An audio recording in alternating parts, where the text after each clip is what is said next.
Ready for this? 单元3来到这个巨型矿市场，教大家如何增强法器的力量。今天我感觉法明老师怎么教我们运用法器，应该是教我们怎么保护我们的法器，或者说对我们的法器进行一个加持。我会用塔罗啊、灵摆、念珠，然后一些印度的一些法器。这法器没有名字。到底叫什么名字？其实我是一个特别务实的人，就是选择法器，就是一定要有用，一定要便捷，一定要简简单单，就像丽蕾的那种鼓。那这我肯定是不会用的，我也不会呀那个东西。它有一个特别之处，就是它可以帮助人唤醒内在最深层的力量。那这一次我要带他跟我一起出场。所以我们都是他的应援队，我们都是他的助攻，围绕着他一起发功。师傅，那我最知道呢，你最擅长的就是法器了。那你这一次如何帮助3位学生呢？首先，我要看他们对法器的认知到了什么程度，所以我准备了这3条龙，其中1条龙开过光。开光后，它拥有神灵加持。具备神灵力量，所以它有庇护的作用。那我们现在是不是可以马上开始我们的小测试了呢？对。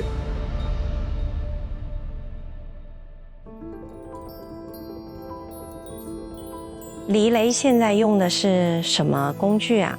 如意外是能量石，它用能量增强对能力的感应。见到呢是有一股气。像一个气场一样，那么围在那个外面，铜像里面呢，好像有一个光点。其实丽蕾的能量非常强，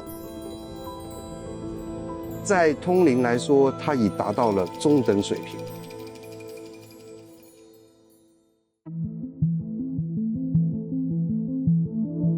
我问了灵摆呢，请问这个物品它到底有没有被开过光？如果有的话，请你点头。点头的话就是前后的摇摆。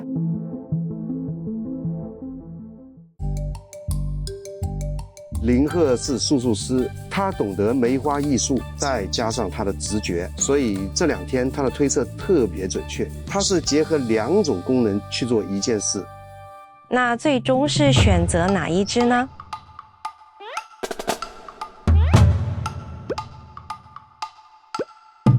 丽蕾与斩冰，选对了。因为4维世界其实很假，开过光不代表真的有光。又或者不是真的开过光，到底如何分辨呢？要灵性高才能分辨。水晶可以加持你的能量，甚至给你能量去感受那东西。但我们自身已经是一个能量体，我们用触感去感受一下。我们要深入探讨，这股光的来源在哪里？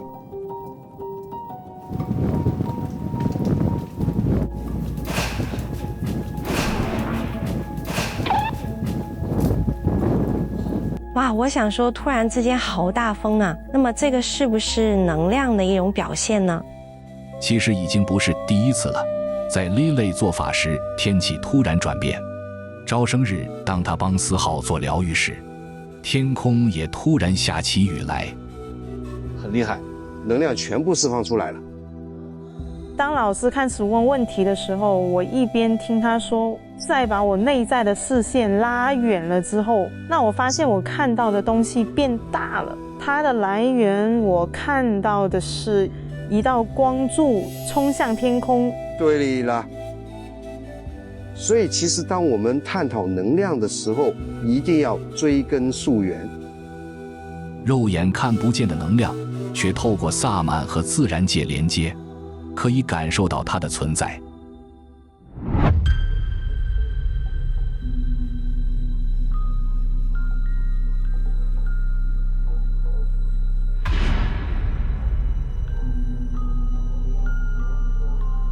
Ivers 自从入学以来，因为身上的浊气无法排解，让他一度十分迷茫。艾比，你身上有一些浊气，你必须要把它排出来。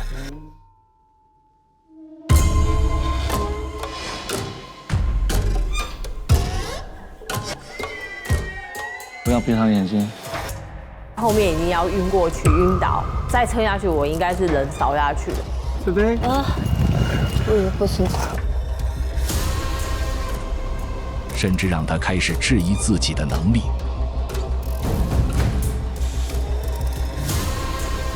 就觉得好无奈哦，很想去除，但不知道该怎么去除掉了。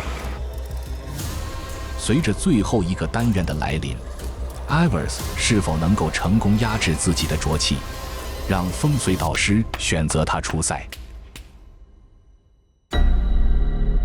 第3个单元，我们学法器。风水师傅，你这一集要拿的法器是？等等，这是哪位？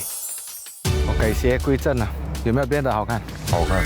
在电梯看到 Ivers， 好像完全变了另一个人。以往他可能会有一点点邪气的那种感觉，这几天的相处嘛，能量好，换个风格，换个磁场，人就会变了。整个正气都回到他身上。平时他的 look 都是全黑的。因为今天透过师傅的教导，纯阳之体去压制这个纯阴之气，用阳的东西抛这个黑发，全新的不一样的感觉。希望 Ivers 这个大变身可以让他改邪归正，让风水导师选你出战。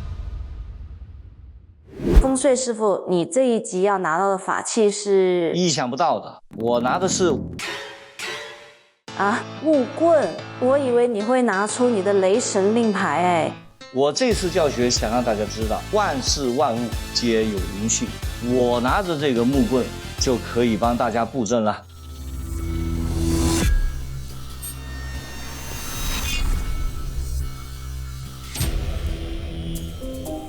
3位，把法器放在星星的中间。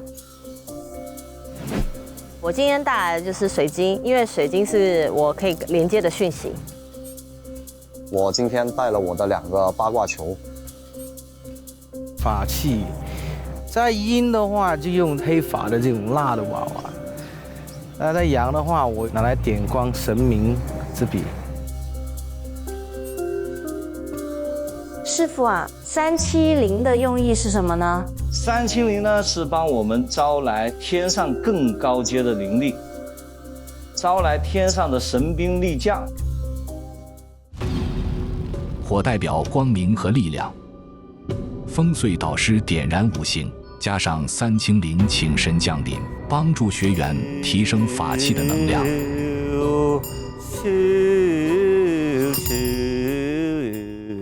来呀！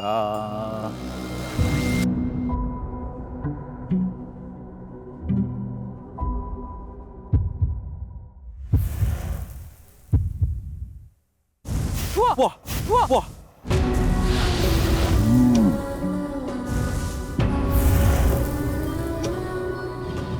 我们接通天地之间的能量。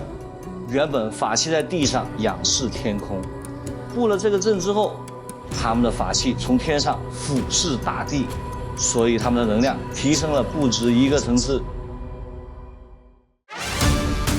开始第2个教学了，风水师傅呢准备了一个很厉害的东西要教给学员。对，这个叫天地风雷水火3泽。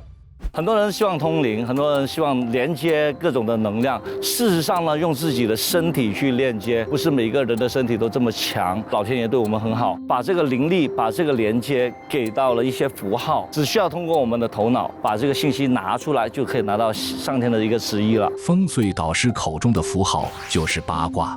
天地风雷水火3泽对应乾坤巽震坎离艮对8个卦象，有了它，你就可以预测任何事情。至于这8卦从何而来，那又要强调一次风水的那句名言：万物皆是我们的法器。平时我们不是时刻准备很多法器在身上，但遇到急事急难又想知道卦象时，透过3片树叶也能成为法器。这是阳面，这个是阴面。想着要做的事，想知道的答案，对着地面支出，这样出来就会有答案，这样就有答案了。如果担心树叶不准确，那就再加上这套太极操加持。画到我们左边，往右再画个圆，把气向前定住，点一点水，右画个圈，再往左画个圈，在圈里面画伤痕，往上推一下，这一套动作呢就结束了。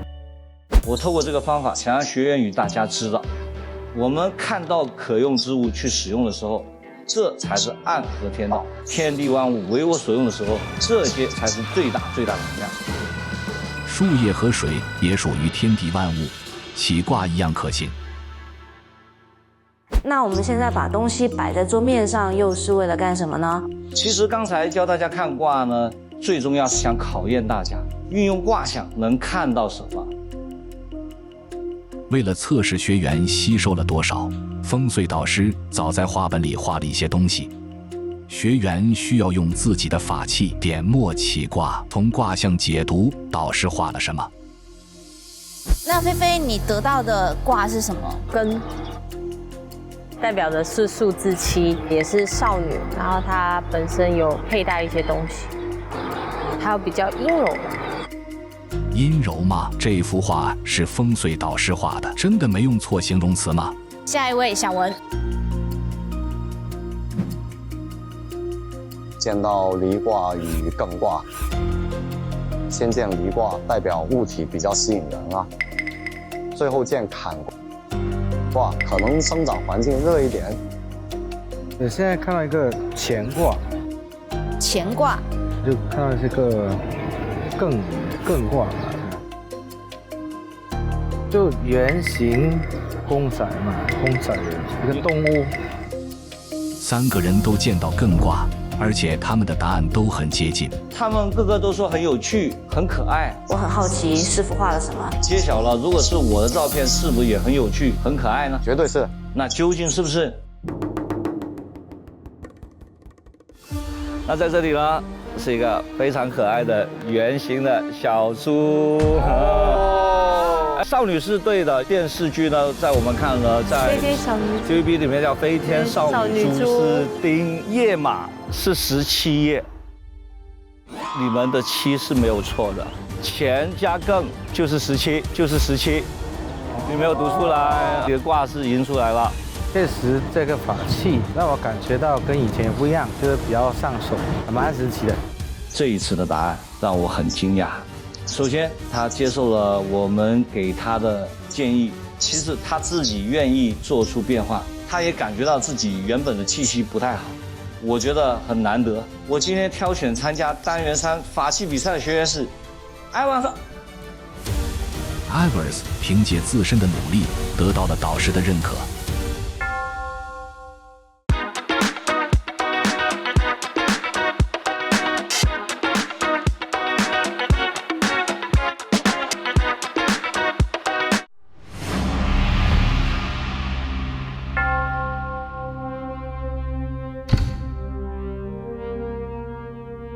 把手，然后放在自己的一个腰间，结成一个定印，把法器放在2手的中间，眼睛垂目，静静地感受一下法器与你们之間的連接。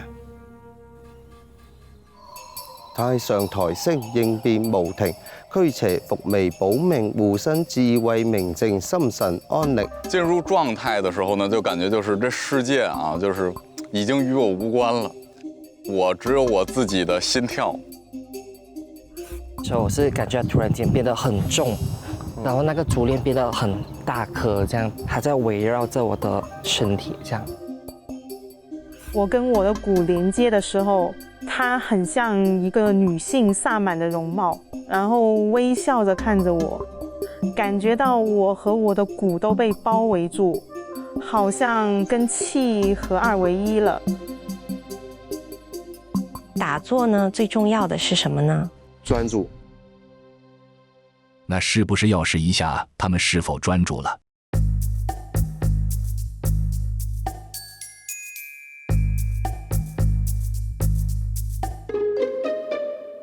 早上好，吃早餐啦！没反应，那就加码再来。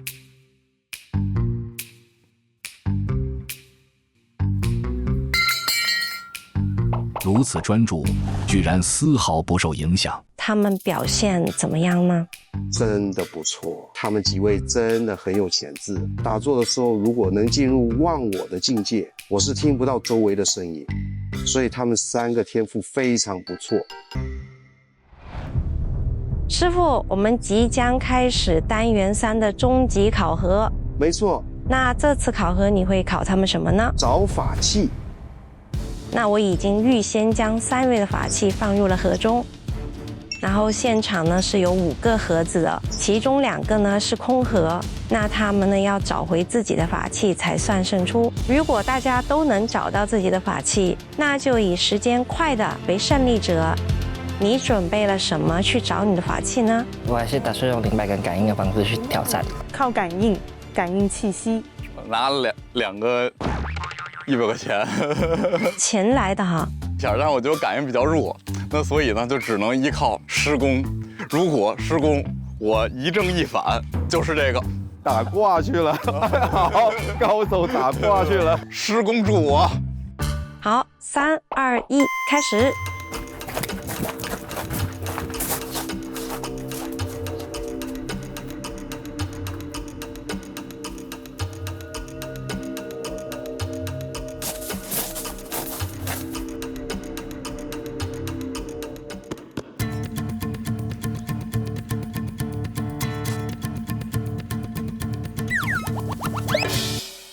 就这个了啊？就这么快？只用了25秒就找出了答案。就这个了。你其他的不看看？看不看？你的杯告诉你了吗？一正一反。你确认吗？我确认。这么快啊，我接受不了啊！那请你把它拿下来。好。啥也没有。当然了，我觉得跟钱也是有关系的啊。我觉得这么做其实是稍微的有一些随便。你可以用1对铜钱呢，因为铜钱本身有铜钱的能量，再加上铜钱能挡煞。当我玩这个游戏的时候，我就想回我那天单元1晚上的那个考核。当天我的失误也是因为我太急了，所以我今天我宁愿久一点的时间，我也要找到我的东西。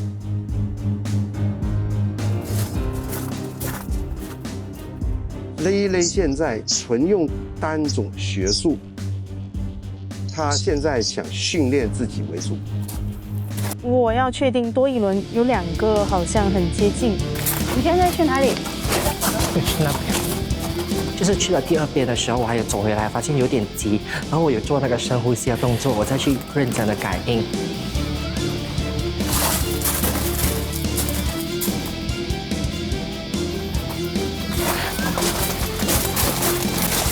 为什么要徘徊这么久？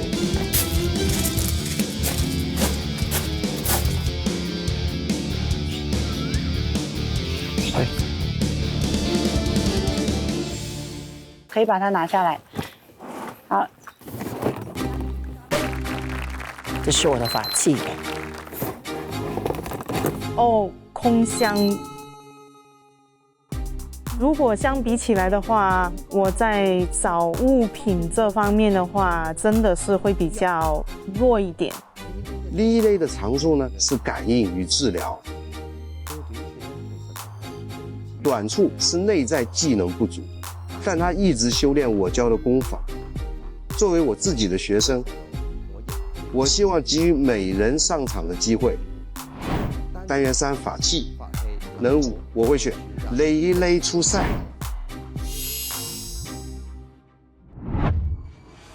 不可否认，在3组之中，力组的压力最大。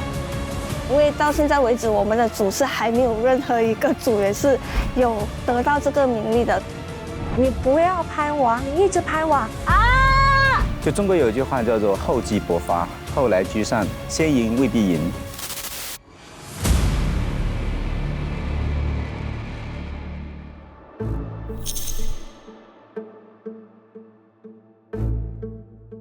在大家里面呢，我们每一个手诀啦，然后每一个干部啦，每一个咒语，包括我们每一个动作，其实实际上呢都是非常注重仪式的。这个就是13，踏上去就是实施。我们的这个法门呢，就是踏14步，踏南斗7星，踏北斗7星，因为它每一步就是要去登上天庭的，人间的法器，然后去到了天庭，然后加上这个加持，在返回人间的时候，那么的话，它的那个灵力就会变得很强，它的能量就会变得很强。除了踏步之外，解开光符也是很重要的一环。今天老师有教我们如何怎样去开光符，我觉得这个挺有用的。我才知道啊，原来符需要一个结构。其实每一道符呢，它都需要有符胆啦，那需要有符头啦，就每一个神请的都不一样，所以在我们的符头、这个符中和符胆，它都会有不同的这种呈现呢。越接近训练尾声，道元导师却越发沉默，他似乎在想些很重要的事情。就是像这个赛制的规则一样，就是我要选择最强的，不一定是说没有参赛的人，或者是已经参赛过的人。此话一出，组里的气氛突然变得十分微妙。为了我们群组着想，他选择谁都是为了我们的组最好的一个选择。跟慧慧都是属于通灵的方式嘛，一个是西方通灵，一个是东方通灵。我觉得我们2个几率也是蛮高的。我也有看到一些牌 Max 会得到那个奖杯，得到那个名额。至于出战人选，道元老师决定看完最终考核再决定。道元老师，你为他们的法器加持完了，对吗？第2题要考喽。前面有3个钱包，其中一个是我长期使用的。请你用不拿笔写字的手包把它分成2份。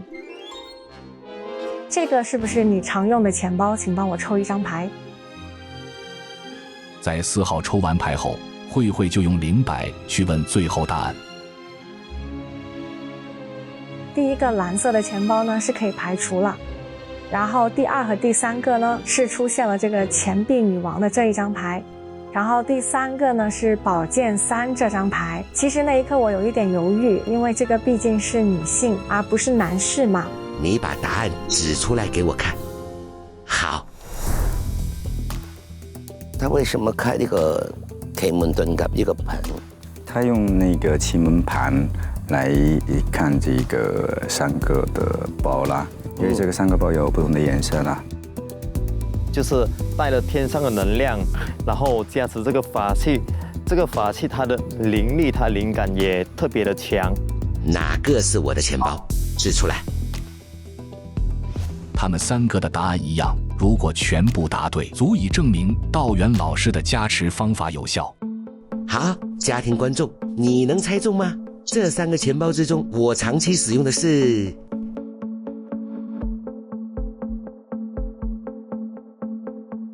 这一个。所以3个都正确了。OK。道元老师，你要选出一位学员，代表力组挑战第3个单元。法器，你选谁？代表参赛的是。其实呢，早2天我们互相占卜，看到一样东西呢，就是 MX 会绝处逢生。大家都会选，你还没有出战过，应该会选你。有点紧张，特别的紧张，紧张到我睡不着。代表参赛的是慧慧。其实今天的压力很大，看到我的表情跟我的样子，有些无奈，也没有什么反应，这是我意料之中的事情，也是意外的事情。其实呢，好难回答，觉得自己要是再争取不到名额，那就真的可能整个组无人晋级了。要是再不行的话，那就代表可能真的是我能力有问题了。下集超能力学院。想看更多超能力学院绝密内容，立即扫2维码登入。